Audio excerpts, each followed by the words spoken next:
All right, welcome to StereoPsych. This is I'm Stephen Downing, a clinical psychologist from Australia. Today I'll be doing a breakdown on this Am I the Asshole Reddit thread. Picked this one because I think it is a interesting situation. So I'm going to read through it and do a breakdown. Like if you like it, subscribe if you want to see more like this, and let's hope the camera actually survives the whole time this time. All right, am I the asshole for wanting to have a private secret wedding for my dad in hospital, then have a big wedding and reception later? Title just about covers it. My dad's in the hospital. He's going there from there to hospice. He was not coming out. I wanted him at my wedding, my real wedding. I didn't care about any other guests. My in-laws were on board, and so was my husband-to-be. The only people with a problem were my mother, stepfather, and their kids. I didn't want them there.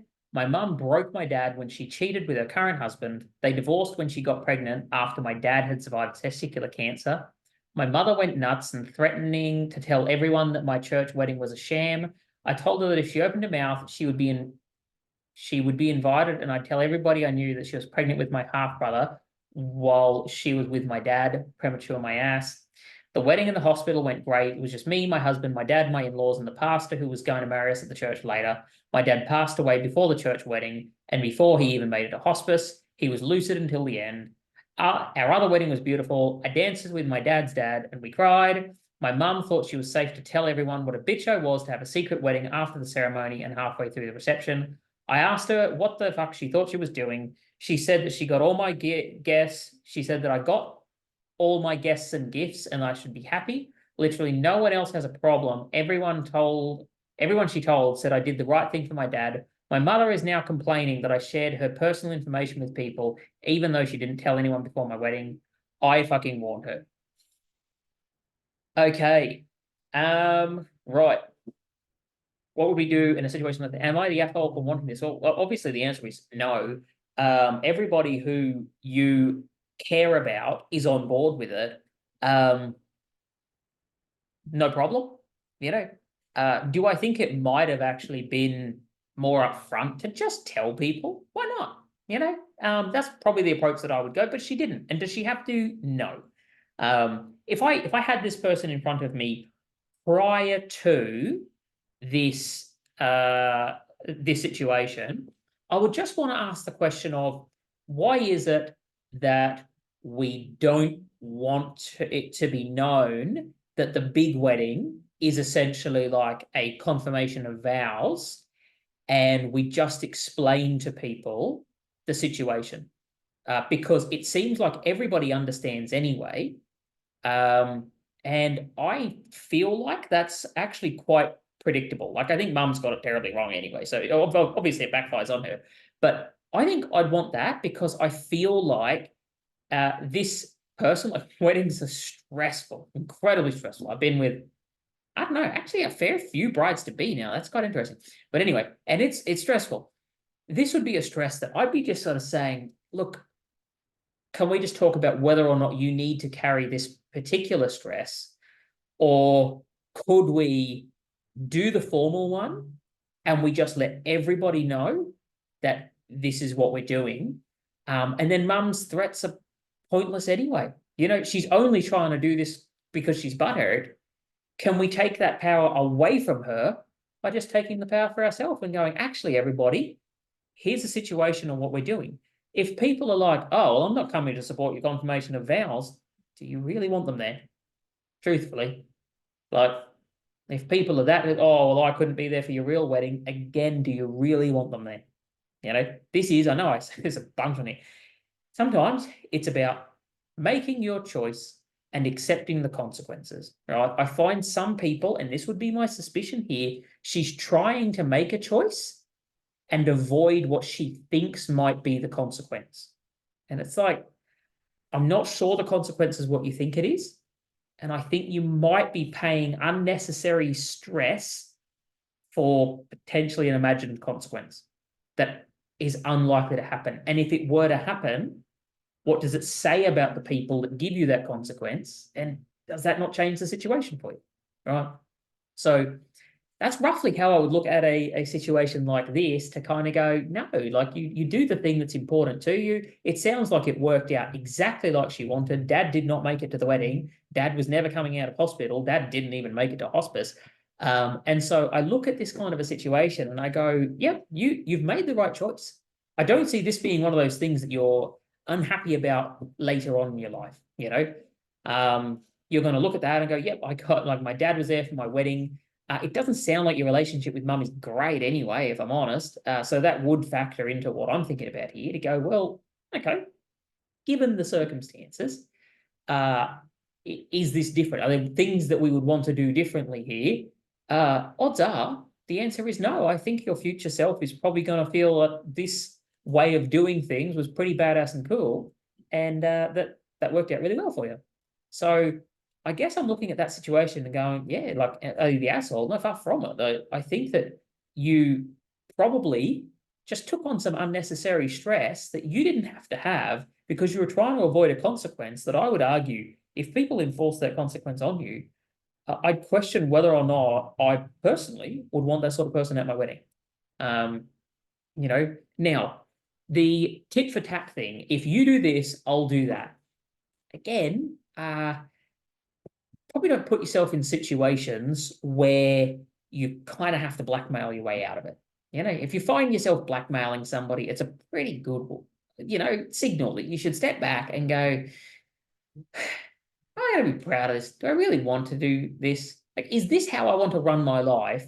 Where to stop somebody from doing something, I have to threaten to expose the dirty laundry, you know?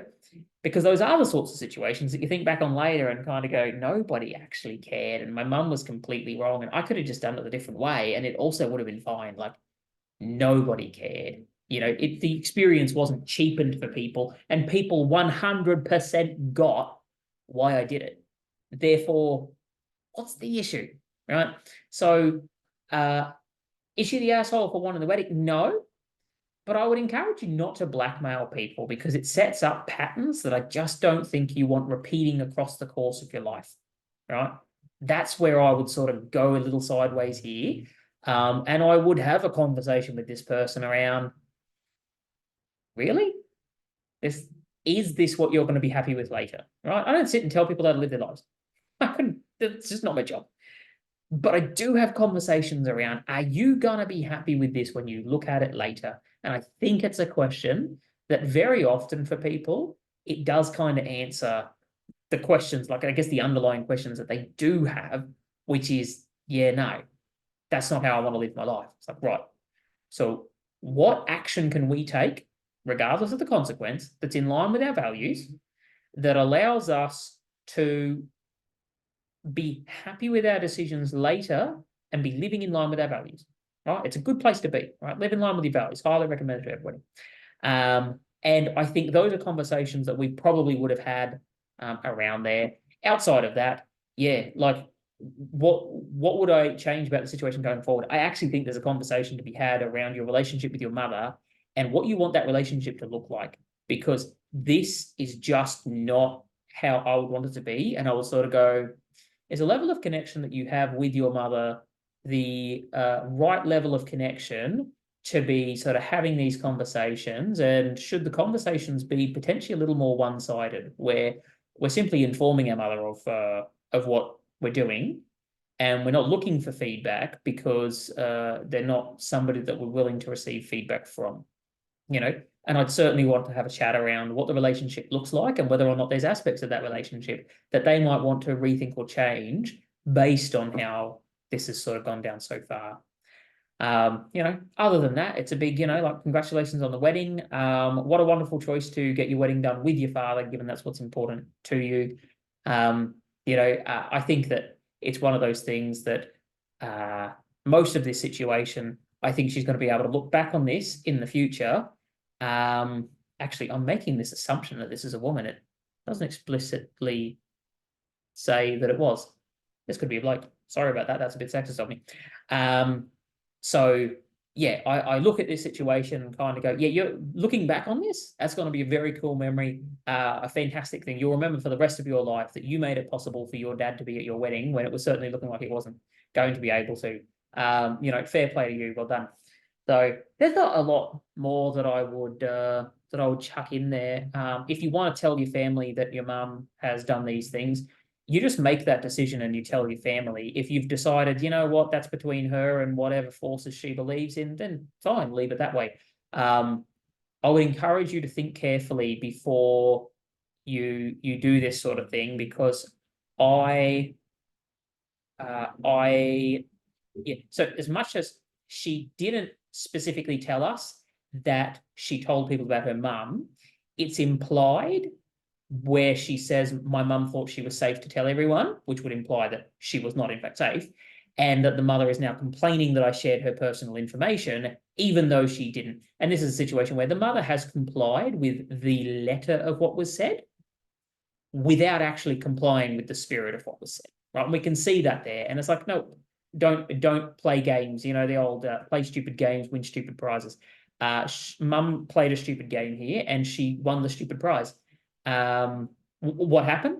Somebody set up a boundary and said, don't do, well, not a boundary, sorry. Somebody blackmailed her and said, if you do this, I will do this. And then they realized they weren't actually faking it, they meant it. Fair enough. You know, hopefully you would know your daughter or son well enough to know that, yeah, they're likely to do this, and therefore you want to think twice before you agree with the letter of the law without the spirit of the law. You know, like that's obviously not what your child meant, so don't do this. So anyway, we shall finish up there. Kind of a fun one, actually. Yeah, not sure there's anything different to what we've looked at in the past. But yeah, kind of a fun situation, and I like to see when people, I guess, take their future by the horns and just do what they think is right. And in this case, it worked out. And I don't know, that's sort of something that makes me pretty happy to see. So, all right, guys, we'll finish up there. Thanks for sticking around. Like if you like it, subscribe if you want to see more like this, and I shall catch you a different time. All right, see you.